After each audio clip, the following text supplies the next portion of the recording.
हमारे समाज में और हमारी संस्कृति में बच्चों पे होने वाले संस्कारों का बहुत ज़्यादा महत्व है। उतना ही नहीं, बॉलीवुड की बहुत सारी मूवीज एग्जाम्पल के तौर पे वक्त ले लीजिए, जिसमें दिखाया जाता है कि एक ही घर में दो बच्चे जब होते हैं और वो बिछड़ जाते हैं, एक अच्छे संस्कारों में बढ़ता है और दूसरा खराब संस्कारों में, बुरे संस्कारों में बड़ा होता है, और इन संस्कारों के आधार पे उनकी आगे की लाइफ चेंज होती है।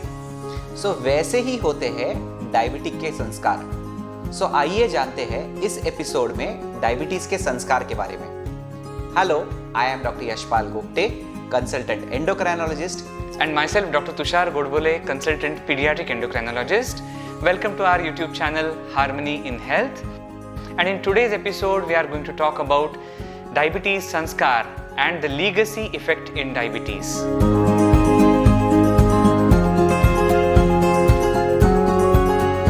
जब भी डायबिटीज पता चलता है नियरली 50% से ज़्यादा लोगों को शुरू में डायबिटीज रिलेटेड कोई भी सिम्टम्स नहीं होते हैं। उनके रिपोर्ट्स में शुगर की लेवल बढ़ी हुई होती है, बट उनको तकलीफ कुछ नहीं होती है।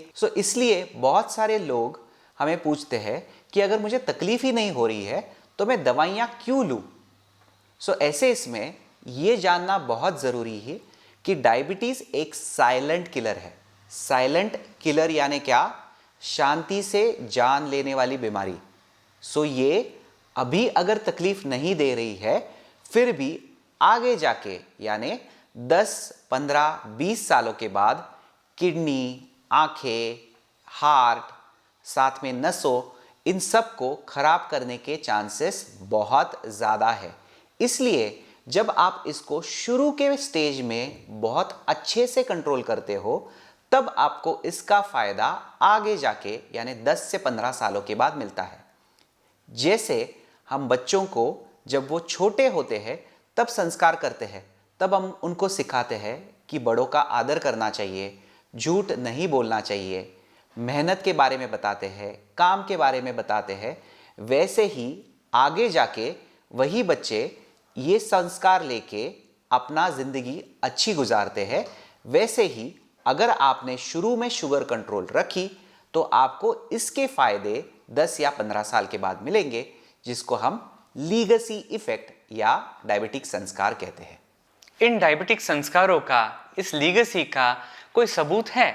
ऐसे कोई स्टडी है जिसमें पाया गया है कि लंबे अरसे तक शुगर कंट्रोल अगर अच्छा पाया जाए तो उनमें कॉम्प्लिकेशंस नहीं होती है या कम होती है?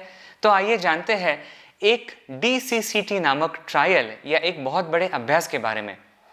1994 में पब्लिश किए गए इस DCCT ट्रायल और उसका फॉलोअप स्टडी यानी कि एडिक्ट ट्रायल, इन दोनों अभ्यासों में ये पाया गया था कि 1400 पेशेंट्स विथ टाइप 1 डायबिटीज़, जिनको डिवाइड किया गया था दो ग्रुप्स में। 700 मरीज़ जिनको बहुत अच्छे से उनका शुगर कंट्रोल किया गया था, उनको अच्छा आहार, अच्छा एक्सरसाइज और साथ में शुगर खुद से चेक करना और इंसुलिन की डोज खुद से एडजस्ट करना, इस प्रकार इंटेंसिवली उनका शुगर मॉनिटर किया गया था। और बचे हुए 700 मरीजों को उनके मर्जी के हिसाब से, जैसे जितना हो सके डाइट फॉलो करो, एक्सरसाइज फॉलो करो, जितना हो सके इंसुलिन लो, जितना हो सके शुगर चेक करो।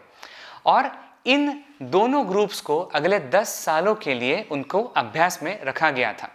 और इसमें पता चला कि शुरुआती समय में जो ग्रुप जिसमें बहुत इंटेंसिवली शुगर्स को कंट्रोल किया गया था, उनमें 10 साल के अंत में आँखों पे, किडनीज पे, नसों पे जो बुरा इफेक्ट होता है उसका प्रमाण बहुत कम था।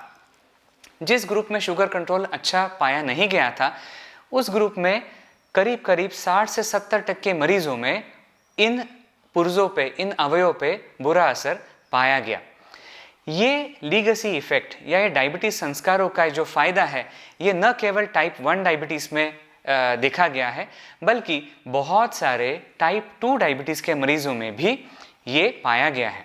और साथ में डॉक्टर तुषार, आप ये थोड़ा सा बताना भूल गए कि कुछ पेशेंट जो DCCT में थे, उन्होंने शुरुआती 1 या 2 साल तक बहुत बढ़िया कंट्रोल किया, बट बाद में एक्चुअली देखा जाए तो उनका कंट्रोल छूट गया था।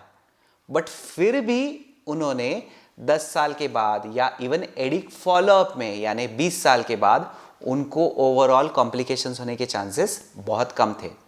इवन टाइप 2 डायबिटीज़ में, जिसको हम यूकेपीडीएस फॉलोअप स्टडी कहते हैं, इसमें भी यही पाया गया। साथ में कई सारे देशों में अलग अलग, चाइना से, इंडिया से, फिर साथ में जापान से किए गए स्टडीज़ में यही बार बार बताया गया है कि शुरुआती स्टेज में अगर आप डायबिटीज़ कंट्रोल पे बहुत अच्छा फोकस करते हो और आपके ब्लड ग्लूकोज टारगेट्स बहुत अच्छे रखते हो, तो उसका फ़ायदा डेफिनेटली आपको 10, 15, 20, 30, इवन 40 साल तक मिल सकता है। इसलिए खास करके यंग लोगों में, बच्चों में और यंग लोगों में जिनको डायबिटीज़ का डायग्नोसिस हुआ है, हम उनका हौसला बढ़ाना चाहते हैं कि आप इस डायग्नोसिस से निराश या हताश ना हो। आपके शुगर्स को अगर आपने बहुत अच्छे से शुरुआती समय में कंट्रोल किया तो आप एक लंबी अच्छी स्वस्थ ज़िंदगी बिल्कुल जी सकते हैं। लेकिन साथ में हम आपको अलर्ट भी करना चाहेंगे कि अगर शुरुआती समय में खास करके यंग लोगों ने अगर आपके शुगर्स को नज़रअंदाज किया तो इसके बहुत बड़े परिणाम आपको भुगतने होंगे। जिस कॉम्प्लिकेशंस के साथ आप जूझने वाले हो उसको अगर आप टालना चाहते हो तो शुरुआती समय में आपको शुगर कंट्रोल बहुत टाइट रखना आवश्यक है।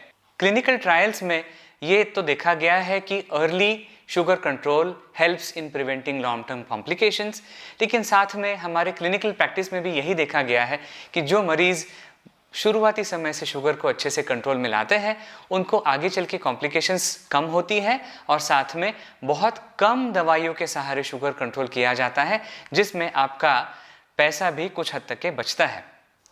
Diabetic control in early stage यानी शुरुआती दौर पे किया गया कंट्रोल आपको सिर्फ हेल्थ वाइज ही नहीं बचाता है बल्कि वेल्थ वाइज भी बचाता है। ऐसे ही दिलचस्प वीडियोस को देखने के लिए और हम दोनों को मोटिवेटेड रखने के लिए हमारे YouTube channel Harmony in Health को लाइक करें, शेयर करें और सब्सक्राइब करें। Until then, good bye.